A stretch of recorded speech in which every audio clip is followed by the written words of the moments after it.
nome é Bruno, eu trabalho no Grupo Terios, tá? Na unidade Tanabi, hoje eu estou lá como gerente de processo.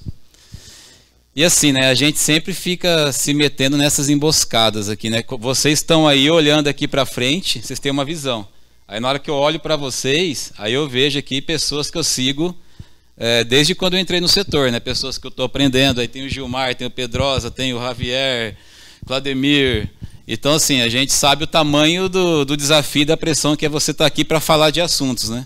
Ainda mais quando são assuntos que você sabe que existem várias opiniões diferentes dentro de uma sala, né? E isso é legal. É aí que a gente começa a fazer o benchmark, entender as ideias, né? Saber o que uma unidade faz diferente da outra, por que dá certo em um lugar e por que dá certo e não dá certo em outro lugar, né? Então assim, qual que é o objetivo aqui hoje? Eu vou falar rápido, assim, não vai ser muito demorado. Eu vou falar um pouquinho sobre alguns conceitos de degradação de açúcares para poder fazer um link com uma modificação que nós fizemos na unidade Tanabi, tá? Que modificação foi essa? Foi uma modificação que nós fizemos na evaporação. Nós fizemos uma modificação na evaporação em Tanabi e eu posso afirmar que o objetivo principal era a adequação na questão de segurança. Como assim segurança? Era adequar as normas regulamentadoras, era colocar duplo bloqueio em todos os locais que a norma pede, né, para que nossos colaboradores pudessem entrar lá, fazer as limpezas com toda a segurança que a norma exige, né? Só que para fazer esse duplo bloqueio, colocar o duplo bloqueio em locais que ainda não tinham, tal, seria necessário fazer uma mudança em tubulações, em trechos, não tinha espaço, né? Aí o ano passado, conversando lá com o meu gerente, que eu tinha lá o ano passado, chamado Osés, que está ali sentado, né? Aí ele acabou indo para outro lugar, deixando essa vaguinha para mim lá. Aí nós chegamos num consenso assim, já que não vamos ter que fazer adequações na evaporação, vamos tentar arrumar uma maneira de fazer uma alteração lá, pensando em ganhar alguma coisa em degradação, né? Talvez pensando em tempo de retenção, em velocidade, não sei, diminuindo perda de carga. Aí o que nós fizemos? Nós decidimos pegar uma evaporação que ela trabalha em paralelo, né? Vou até mostrar como que ela é, e colocamos ela em série, do segundo efeito para frente, né? Esse era o desafio. E vamos ver se a gente consegue ganhar alguma coisa com isso. E eu vou mostrar o que nós fizemos, o que nós ganhamos até agora, porque nós startamos essa evaporação agora em março, tá? Bom, então vamos lá. Então, pode voltar. Aí, rapidamente, só para conceitualizar, né? Quando a gente vai pensar em degradação de açúcares, geralmente existem 4 motivos que podem intensificar esse processo de perda. O primeiro é a temperatura, né? A gente já sabe muito bem aí sobre isso, a gente tem várias ações aí rotineiras no dia a dia, que nós temos que sempre tomar cuidado para não perder açúcar devido à temperatura. A questão da composição do caldo. Na composição, posso citar um exemplo, por exemplo, você ter uma concentração maior de açúcar. Isso vai fazer você perder mais, se esse açúcar que está em concentração alta estiver num meio propício a degradar. pH e o tempo de retenção, né? O quanto esse açúcar fica ali exposto a essa condição ruim, né? Que gera essa degradação, certo? Então, vou passar bem rápido esse slide aqui, ele é bem... Pode ir para frente, ele é bem... eu posso ir apertando? Aí eu consigo me organizar aqui. Me concentro mais. Só ir apertar, vou guiando aqui. Tá. Então... Quais são uma proposta de mecanismo do que acontece com a sacarose na hora que ela degrada? O primeiro é a redução do pH. Quando você reduz o pH e você começa a ter mais íons de H+ ali em volta da molécula, tem um mecanismo que mostra o porquê que isso degrada. Vai aparecer daqui a pouco ali.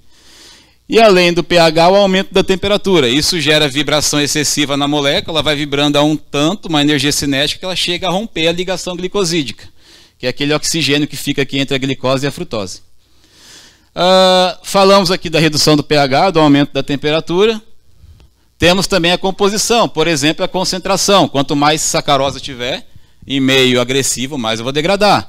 Se eu tiver lá o H+, também vai ajudar a degradar. Se eu tiver lá ácidos orgânicos lá que também podem se dissociar, liberar H+, também vai degradar, porque vai cair o pH, né?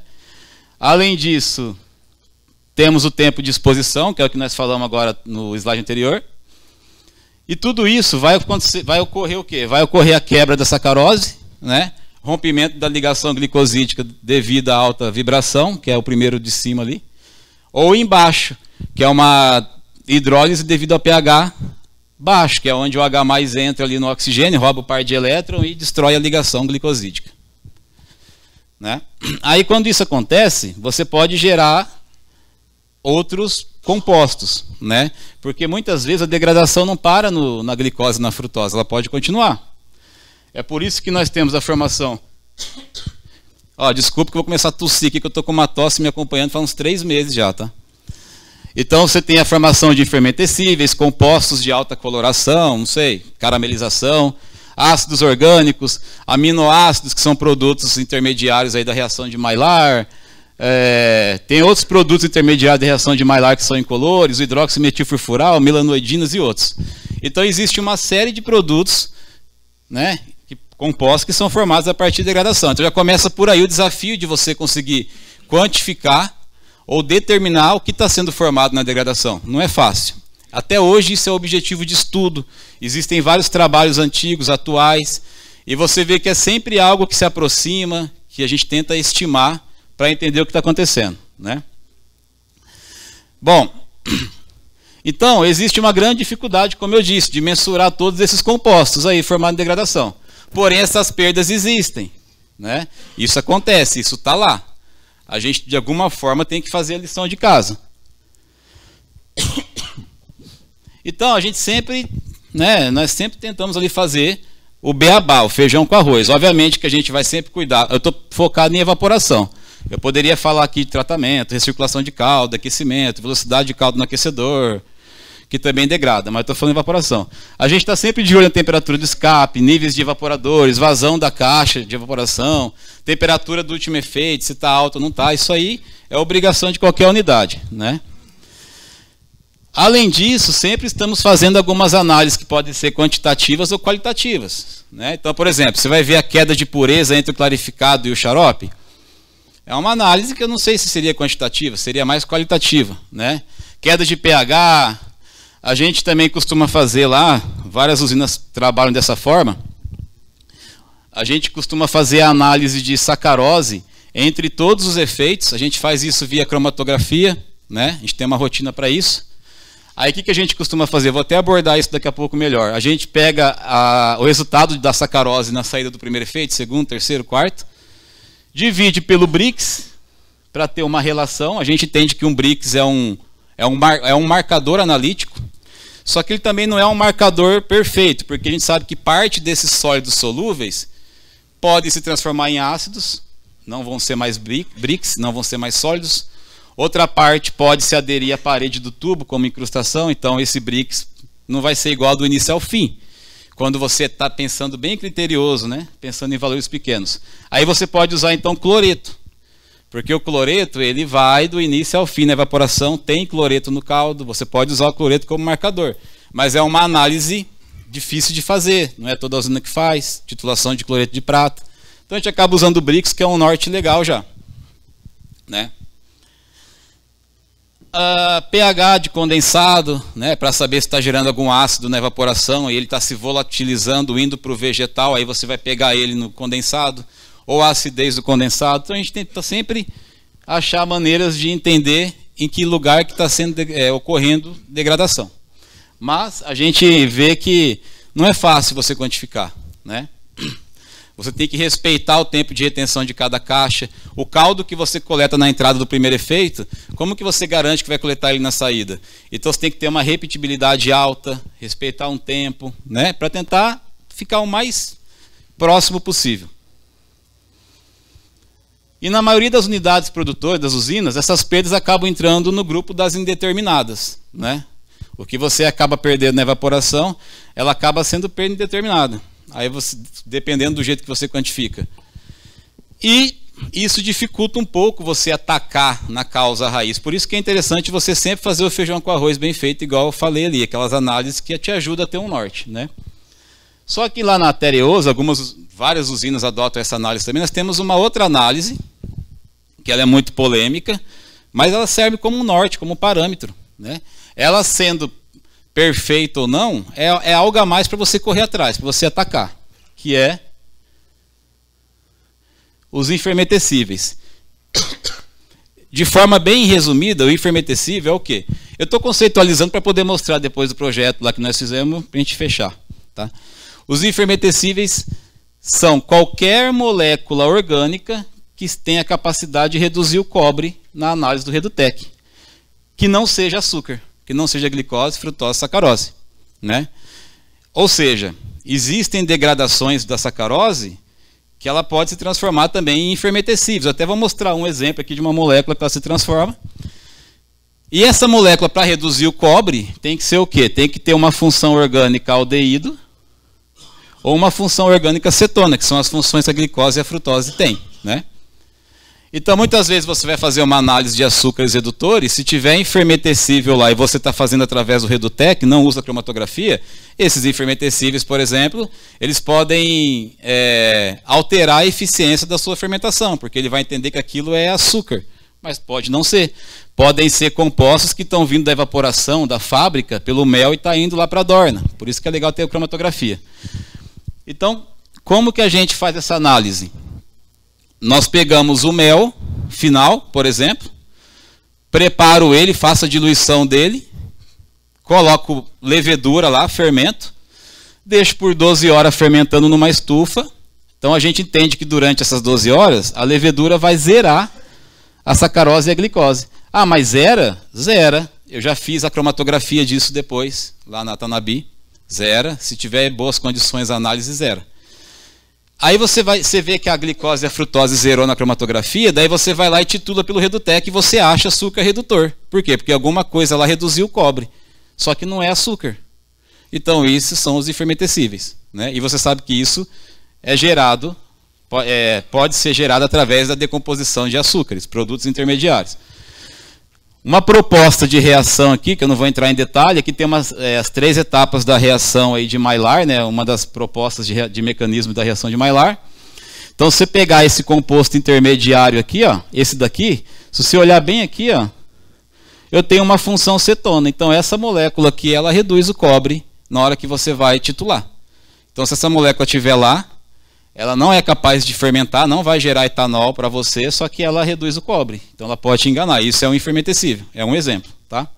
Existem outros. Né? Eu imagino que devem existir vários. É que a gente deveria ter curva na cromatografia para encontrar todos eles, não sei. Mas isso daí é uma proposta. Né? E a gente faz essa análise lá. Então a gente se baseia muito nessa análise de infermentecível na Tereos. Né?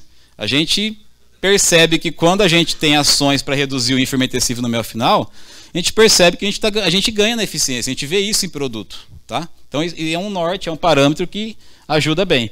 E esse infermentecível a gente tira da indeterminada. Quem não faz isso vai ter isso na indeterminada, quem faz é uma análise a mais e a indeterminada diminui um pouquinho. Então, como temos essa análise na Tereos presente no nosso dia a dia, então temos que atacar e procurar reduzir ela. Está lá, a gente trabalha em cima dela. Essas ações que eu já comentei estão na nossa mão, a gente faz isso no dia a dia. Aí, né, nós pensamos ano passado, ali junto com o Oséias, com todo o time Tanabi, o Kleber estava lá também, a Isa. O que a gente pode fazer a mais para reduzir isso? Vamos tentar mudar a evaporação, tentar diminuir um pouco que seja o tempo de retenção dela, colocando ela em série. Vamos. E foi isso que nós fizemos, nós começamos a atacar agora a parte estrutural. Tá? Então, rapidinho, como que era a evaporação em Tanabi? Eu tenho lá o primeiro efeito, o caldo vem, se divide em 2 caixas no primeiro efeito, sai, entrava no coletor, dividia em 2 caixas novamente, sai, caía num tanquinho. Então eu tenho aqui 2 caixas em paralelo, 2 caixas aqui. Repare que não são não é uma evaporação com 2 passes únicos, né? Tipo assim, como se fosse 2 evaporações em série. Não, são 2 caixas em paralelo, se unia, mais 2 caixas se unia de novo. Aí do segundo efeito caía num tanque, era bombeado em paralelo de novo para mais 3 caixinhas, que trabalhava como terceiro efeito. Né? E olha o tanto de instrumento que tem que ter, válvulas de controle para distribuir a vazão na entrada, válvula de controle para segurar o nível, essas 3 caixinhas que dividiam o caldo entre as 3. Aí saía do terceiro efeito, entrava no quarto e no quinto. Quarto e quinto já é em série, porque a vazão é menor, são caixas grandes, né? Então o que nós fizemos? O primeiro efeito continua sendo em paralelo, mas nós mudamos o segundo efeito, né? Colocamos o segundo efeito para frente em série. E ficou com essa... então, quais os problemas aqui? Evaporação dependendo de vários instrumentos, performance dependia de controles de vazão, de toda a evaporação, os controles tinham que funcionar 100%, quantidade de manobras, né? Então, nós mudamos. O primeiro efeito se manteve, aí nós colocamos o segundo efeito, que eram 2 caixas em paralelo, colocamos elas em série. O terceiro efeito, aquelas 3 caixinhas lá que entravam em paralelo, agora trabalha em série, né? Aí eu tenho o quarto e o quinto efeito. Então ela ficou com essa configuração. Do segundo efeito para frente, ela ficou em série. Aí começaram os desafios, né? Começou a moer. Na hora que chegou o primeiro caldo lá, essas caixas aí foram lá para o terceiro visor. Eu, o Léo, o Kleber e a Isa lá, e pronto, não vai ter safra, né? Só que nós começamos a adequar, começamos a entender algumas tubulações lá que tinha que mudar o diâmetro, a questão de recirculação do caldo dentro da caixa, se era funil fechado, se era funil aberto. E demoramos uma semana, assim, depois que partiu a safra, nós performamos e todo o nível dela se equilibrou. Ficou legal. E o Brix veio. E hoje ela trabalha assim, né? E ela dá o Brix que a gente precisa, tá? E aí, será que a gente ganhou alguma coisa na degradação ou não? Por enquanto não sabíamos, mas já tivemos um ganho. A evaporação agora, lá, ela trabalhava em torno de 650 a uns 730 metros cúbicos de caldo. Depois que nós fizemos isso, a gente consegue colocar 830 a 840, já chegou nesse patamar de caldo, dando Brix. A gente consegue tirar Brix de 60. Aí quando eu trabalho com 780, que já é um pouco maior, eu tiro 62, 63, né? Em condições boas, com a evaporação limpa. Então, beleza, já ganhamos capacidade, vamos ganhar em mix. Porque a gente sabia que a fábrica tinha uma sobrinha. Cabia mais açúcar na fábrica, mas não chegava o caldo todo lá por causa da evaporação. Aumentamos as tubulações, as bitolas, os diâmetros, garantimos lá uma velocidade de caldo adequada, né? E nós ganhamos já capacidade na evaporação. Então, beleza, nós não previa isso e nós ganhamos, tá? E lembrando que o objetivo principal, né, tá vendo essas valvulinhas aqui, são os duplos bloqueios manuais que nós colocamos na evaporação inteira para seguir a norma, né? Isso é uma adequação que nós estamos fazendo na Térios inteira e todo mundo aí do Brasil inteiro, eu imagino, né? Quem ainda não fez. Legal, ganhamos capacidade. Vamos esperar, né, os resultados aí para entender. Aí, o que a gente esperava? Redução das perdas por degradação, né? Se o wafer metecível cair, ótimo. Facilitar a operação, agora eu tirei os medidores de vazão. Por que eu tenho medidor de vazão na entrada da caixinha 3 ainda, lá, aquele azulzinho? Porque tem hora que eu paro a 1, aí trabalha 2 a 3 em paralelo, então eu tenho que ter o medidor ali, né? Adequação de duplos bloqueios e aumento da capacidade. Tínhamos essa dúvida, não era o que a gente estava buscando, mas nós conseguimos isso, nós ganhamos, né? Aí eu precisava aprovar esse projeto aqui, né? Então não dá para eu chegar lá para a diretoria, para o Enes, nosso gerente executivo corporativo, e fazer assim, ó, vou ganhar X de açúcar e vai dar tantos milhões, você me dá o dinheiro? Ah, mas o que você fez então? Você acabou de falar que é difícil quantificar essas perdas aí, é difícil. Mas eu usei uma metodologia prevista aí na literatura, tá? Aqui que nós fizemos. A gente sabe que isso aqui é uma metodologia que estima... muitas vezes é longe da realidade, mas foi a metodologia que nós usamos para poder ter um EVTE para apresentar para a diretoria. Então, todo mundo já deve ter visto essa tabelinha lá no livro do Peter Wright, em vários livros aí. Aqui é uma estimativa de quantos por cento você perde, você hidrolisa de sacarose, de acordo com a temperatura, o Brix e o pH. E existe uma equação para você calcular essa tabelinha aqui. Você acha também aqui, ó, na página 676. Ah, mas isso aí é a metodologia de Vukov, é uma estimativa e tal, mas nós usamos isso aí para calcular o EVTE, né? Então, para quem tiver curiosidade, na página 676 você vê toda a metodologia, todas as sequências de equações e cálculos lá, para você estimar a perda de sacarose na evaporação, em qualquer lugar. Por quê? Porque, na verdade, o que ele leva em consideração é temperatura e pH, tá?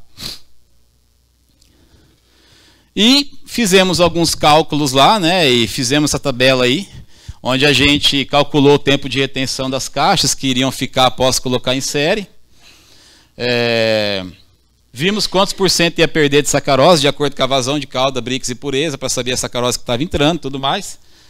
Fizemos uma estimativa aqui, né, de quanto de sacarose eu perdia no projeto anterior e quanto eu iria passar a perder no projeto modificado. Mas é claro que isso aí é uma estimativa, é uma metodologia estimada, né? E calculamos ali um valor para poder garantir esse EVTE, né? Aí a diretoria liberou, então a gente foi começar a executar o projeto. O que nós fizemos? Então eu tenho aqui minha evaporação, ela em série, como ela ficaria, e eu calculei, para cada pontinha azul desse aqui, são as tubulações. Então eu tinha que calcular esses diâmetros para garantir que não ia ter perda de carga, para garantir as válvulas corretas, os KVs, porque agora as bitolas estavam aumentando, porque a vazão ia aumentar nas primeiras caixas, já que seria em série. Então eu simulei com as 3 caixinhas paradas e via quais seriam as vazões. Simulei com a caixa 5 parada, que é uma caixa que nós temos antes das caixinhas, o stand-by, vamos dizer assim, que as caixinhas acabam trabalhando mais. E fomos calculando todos os cenários com cada caixa parada para chegar numa lista de tubulações, né? Quais seriam os diâmetros para cada ponto, 1, 2, 3, 4, 5, 6, 7, 8, 9, 10, 11, que são essas bolinhas azuis aqui. Calculamos todos os KVs, a gente queria garantir que não tivesse perda de carga, porque a gente sabe que se você não tiver um desnível legal na evaporação em série, o caldo não vai para frente, o negócio sobe o nível lá e você se lasca, né? Então a gente tentou assim, ser o mais conservador possível nas perdas de carga, tubulações e válvulas. Tá? E nós terminamos de montar. Essa aí é a nossa evaporação na Itanabi. Nós montamos elas, partimos uma safra esse ano, né? A safra ainda não acabou, mas a gente já tem alguns resultados. E o principal deles é o enfermetecível. Mas vamos deixar só para comentar uma questão aqui, né? Quando a gente pegou com o enfermetecível esse ano caiu, a primeira dúvida que surgiu é: será que não caiu porque esse ano a cana está melhor? E não tem enfermetecível que entra junto com a cana? Tem. E vai parar no mel, não vai? Vai. Aí você vai achar que foi gerado dentro da usina, mas não foi. Só que por curiosidade, a gente acabou fazendo uma análise. O que nós fizemos? Eu já fiz essa análise 2 vezes. Tá? Nós pegamos o caldo clarificado. A ideia era fazer o enfermetecível na entrada da usina, ver se está entrando com a cana ou não. Só que quando você pega o caldo no PCTS, eu tentei fazer essa análise, mas não dá, a levedura flocula. Porque o enfermetecível, você coloca a levedura lá no caldo, deixa 12 horas e tal. Por quê? Porque eu acho que o caldo sujo, o caldo que não foi tratado, não dava certo. Falei, tá bom, vamos fazer então do clarificado, pelo menos é antes da evaporação. E fazendo o enfermetecível com o clarificado, a gente viu que a análise dava para fazer, a sacarose e a glicose zerava. Só que o clarificado, muitas vezes, o brix era menor do que o da metodologia. Então, como que eu fiz lá? A maneira que eu encontrei para subir esse brix. Eu não poderia pegar mel final e pôr lá, eu estou colocando enfermetecível. Coloquei açúcar puro, açúcar branco. Aí eu subi o brix, garantindo que eu não estou pondo enfermetecível, estou pondo sacarose. Né?